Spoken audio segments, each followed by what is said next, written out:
so bright, old tales told in firelight. Cowboy's voice, it takes us there, traveling back with time to spare. Howdy, folks, and welcome to Holy Smoke, the podcast where we gather round the campfire, spin yarns about the good book, and try our darndest to live it out. I'm your host, Preacher, and these young cowboys and cowgirls are ready to ride for the brand. We'll share stories, ponder parables, and maybe have a chuckle or two. We believe in faith, family, and honest work, and most of all, the grace and love of our Lord Jesus. This podcast is just getting started, and we're hoping to partner with folks who share our values, businesses that believe in honesty, integrity, and supporting families. Think your brand's a good fit? We'd love to hear from you. Check the show notes for contact info. Now pull up a log, grab your coffee or sarsaparilla, and get ready for some holy smoke.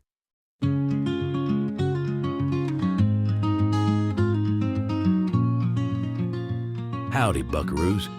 Gather around the fire, and let's see if your memories are sharper than a cactus with a sunburn.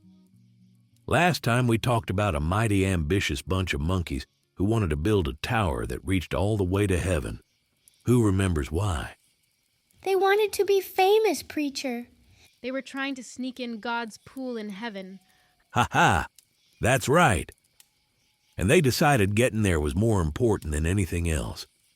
But what happened when they tried to build their tower?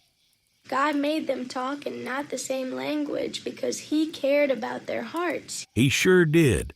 He mixed up their words so they couldn't understand each other. And what was the lesson we learned from that story?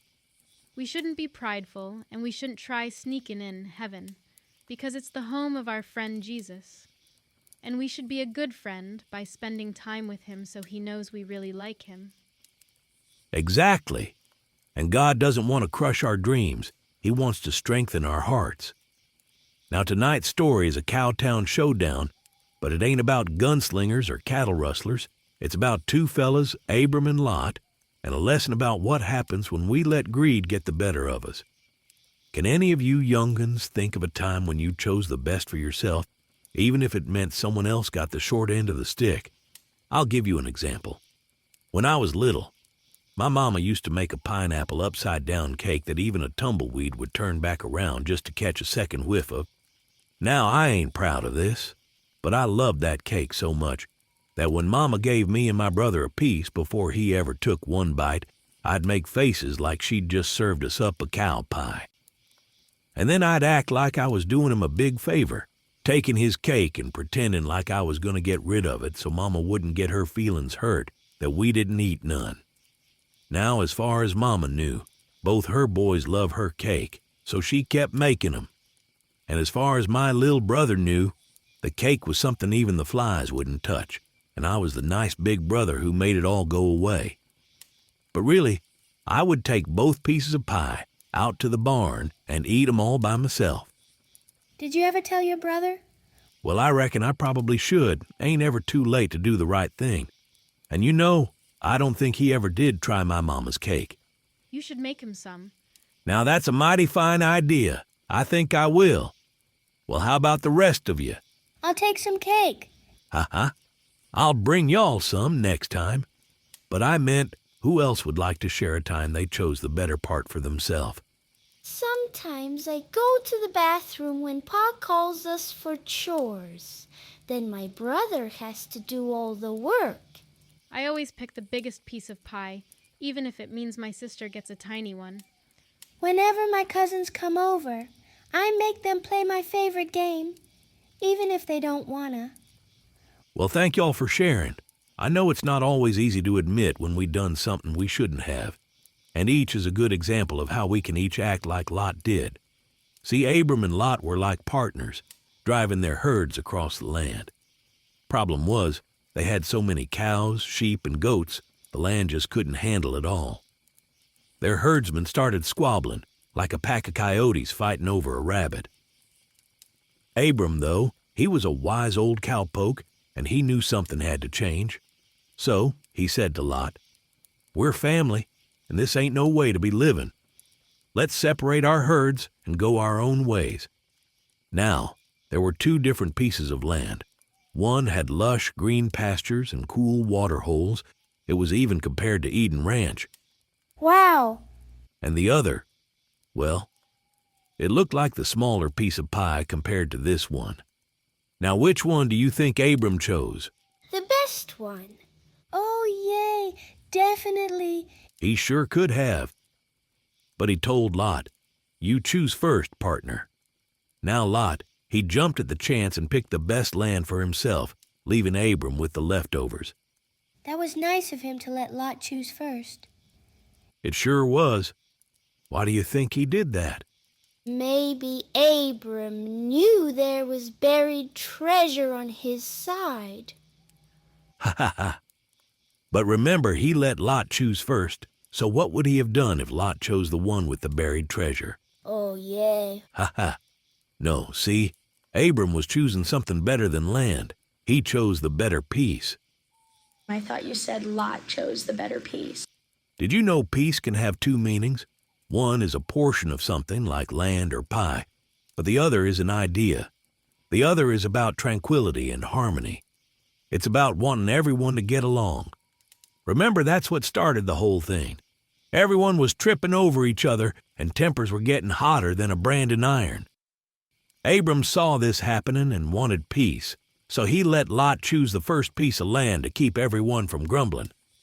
Oh, so you mean maybe next time I should let my sister have the bigger piece of pie so she doesn't get upset?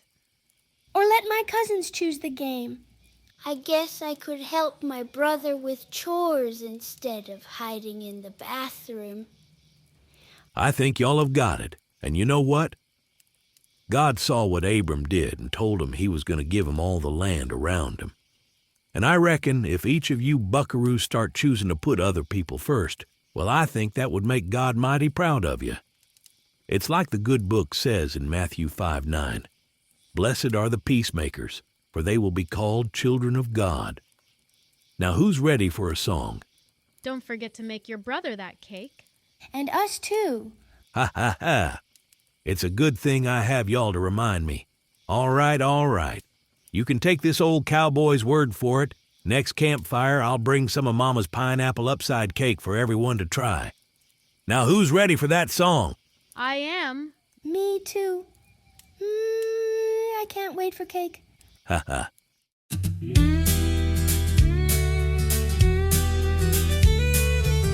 Abram and Lot, they had it all.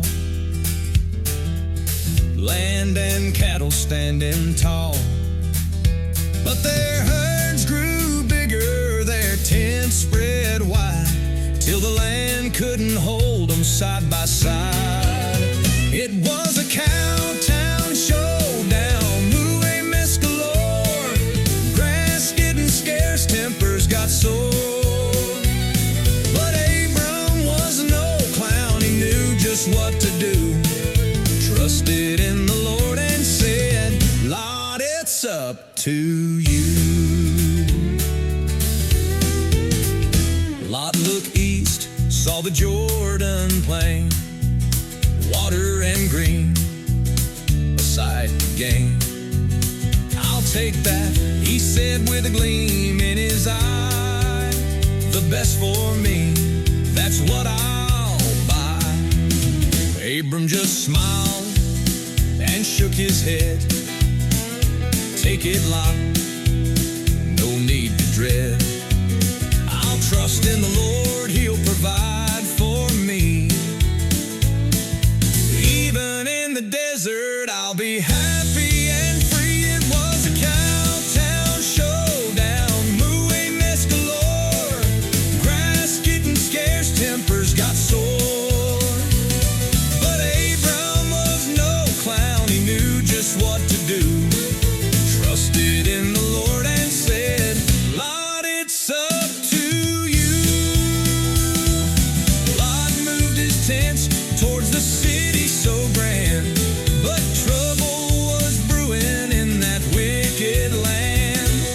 Abram stayed put with his faith burning bright. The Lord blessed him more God said, Abram, look all around, north and south, east and west, it's your ground. Abram's heart swelled with gratitude and grace. He knew he was blessed in this wide open space. It was a cowtown showdown, blue-way mess galore, grass getting scarce, tempers got sore. But Abram was no clown, he knew just what to do. Trusted in the Lord and said, Lot, it's up to you. So remember the lesson from Abram and Lot. Don't be greedy or your friendship will rot. Trust in the Lord and He'll show you the way to a land of plenty where you can stay.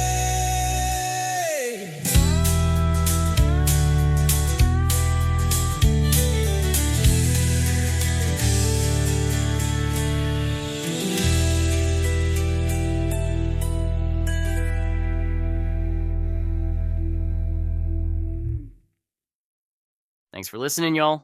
Be sure to come back next time. Yeehaw! Adios, partner.